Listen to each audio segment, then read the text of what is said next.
राहुल गांधी शर्म करो, शर्म करो, शर्म करो, राहुल गांधी शर्म करो, शर्म करो, शर्म करो। आज जब संविधान हाथ में लेकर राहुल गांधी कहते हैं संविधान बचाना है, तो उनको आईने दिखाने की आवश्यकता है। जो सबसे ज्यादा संविधान की दुहाइयां देते हैं, तो उनको इस बात की भी जिम्मेदारियां लेनी चाहिए कि जो वो अपनी दादी के, अपने पिताजी के नाम पर जो है वो वोट बटोरते हैं, तो उनके किए गए कारनामों की भी क्या वो जिम्मेदारी लेते हैं। ये ऐसा समय था जो भारत के आने वाले समय में भी एक काले अक्षरों में लिखा जाएगा और मौजूदा और आने वाली पीढ़ी को इससे सीख लेने की जरूरत है।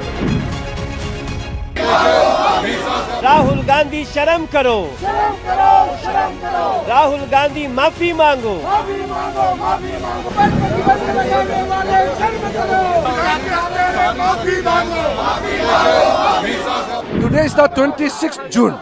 On this day, on 26th June 1975, early morning 6 a.m., then Prime Minister Srimati Indira Gandhi called emergency cabinet meeting and ratified post facto the single decision. Prime Minister took the decision alone. Cabinet rectified on the morning of 26 June 1975. That is why today we passed the resolution in the House that such trumpulation of such demolition of the Constitution will not be allowed again. So we have taken a resolution. लेकिन केवल भाजपा के ही सांसद विरोध प्रदर्शन कर रहे हैं ऐसा नहीं है। पूरे देश में हिंदुस्तान के नागरिक विरोध प्रदर्शन कर रहे हैं और हिंदुस्तान के नागरिक के मानस पटल में आज का दिन एक महत्वपूर्ण दिन है। आज 26 जून 2024 है। आज से 49 इयर्स पहले आज ही के दिन 26 जून 1975 को जब देश जगी थी सुबह, तब देश को मालूम पड़ा था कि देश के ऊपर आपातकाल लगा दिया गया है, इमरजेंसी थोप दिया है श्रीमती इंदिरा गांधी ने। लगभग 1.5 लाख लोगों को जेल में भर्ती किया गया था। कई लोग 22 से भी अधिक लोगों की मृत्यु हुई थी, कस्टोडियल डेथ हुआ था। 42nd अमेंडमेंट जो कि सबसे बुरा अमेंडमेंट था, जिसने खिलवाड़ किया भारत के संविधान के साथ, 42nd अमेंडमेंट लाया गया था।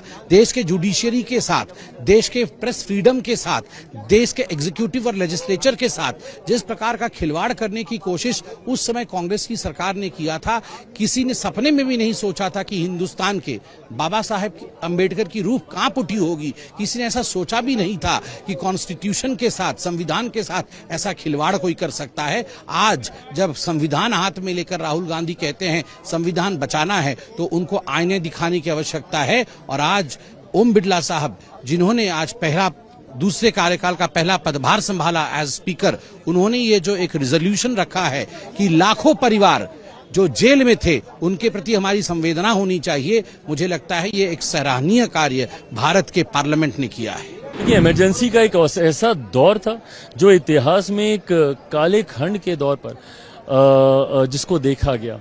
जिस तरीके से इमरजेंसी के दौर में पूरे देश को बंदी बनाने का प्रयास किया गया, देश के ऊपर डिक्टेटरशिप थोपने का प्रयास किया, ऐसे में जब 50 साल इमरजेंसी के पूरे होने को आ रहे हैं, जरूरी है कि मौजूदा पीढ़ी और आने वाली पीढ़ी भी उस दौर को समझे और उस दौर से सीख लेकर हम लोग आगे बढ़ने का प्रयास करें। आज जिस तरीके से विपक्ष ने, जब माननीय स्पीकर के द्वारा इस प्रस्ताव को लाया गया और इमरजेंसी की निंदा करने की बात जब सबने की, जिस तरीके से विपक्ष ने हंगामा करने का काम किया, विपक्ष क्या समर्थन करता है उस दौर का? भाई, कई ऐसे लोग हैं जो उस दौर में जिन्होंने यातनाएं, प्रताड़नाएं झेली। मेरे खुद के नेता, मेरे पिता आदरणीय रामविलास पासवान जी ने जिस तरीके से उस दौर में यातनाओं को उनको झेलना पड़ा, ये ऐसा समय था जो भारत के आने वाले समय में भी एक काले अक्षरों में लिखा जाएगा और मौजूदा और आने वाली पीढ़ी को इससे सीख लेने की जरूरत है। देखिए, जो सबसे ज्यादा संविधान की दुहाइयां देते हैं, तो उनको इस बात की भी जिम्मेदारियां लेनी चाहिए कि जो वो अपनी दादी के, अपने पिताजी के नाम पर जो है वो वोट बटोरते हैं, तो उनके किए गए कारनामों की भी क्या वो जिम्मेदारी लेते हैं।